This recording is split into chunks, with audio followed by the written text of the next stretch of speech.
মাংসখিনি বনোৱাৰ আগত ধুনীয়াকৈ এনেকৈ মই অকণমান ভাজি লওঁ আলুখিনি। এয়া ভাজি হৈছেই মানে ইমানকৈ সিজিব তেনেকৈ ৰঙচুৱা হ'লে নমাই দিব হৈছে আৰু এতিয়া নমাই দিম। আৰু এইফালে ধুনীয়াকৈ মছলাখিনি ঠিক ঠাক কৰি লৈছোঁ। এয়া চব পিছা মছলা পিচি লৈছোঁ। এইফালে পিঁয়াজ চিয়াজ কটা হৈ আছে। বনাম আৰু এতিয়া হাঁহৰ মাংস আজি। কেঁচা জলকীয়া এনেকৈ কোনে কোনে ফালি দিয়ে বাৰু ক'বচোন দেই। মই একদম মাংস বনালে এনেকৈয়ে বনাওঁ আৰু কেঁচা জলকীয়া দুটামানো ফালি দিওঁ। পানী দিয়াই নাই, পানী ওলাই আছে, ভাজি আছোঁ মানে হ'বগৈ আৰু শেষলৈ হ'বলৈ অলপ সময় লাগিব আৰু হওঁতে। ধুনীয়াকৈ বনাই কৰি লওঁ।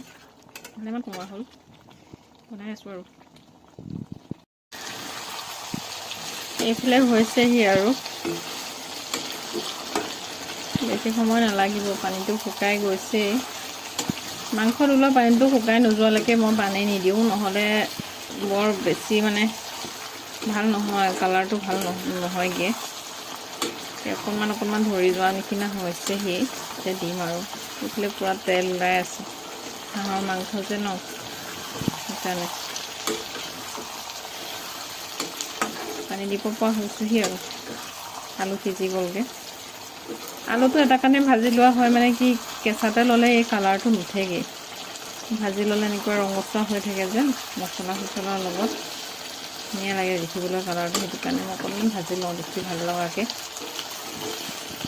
চাই থাকিব মোৰ ভিডিঅ'বোৰ, চাই যদি ভাল লাগে মোৰ চেনেলটো ফ'ল' কৰি ল'ব।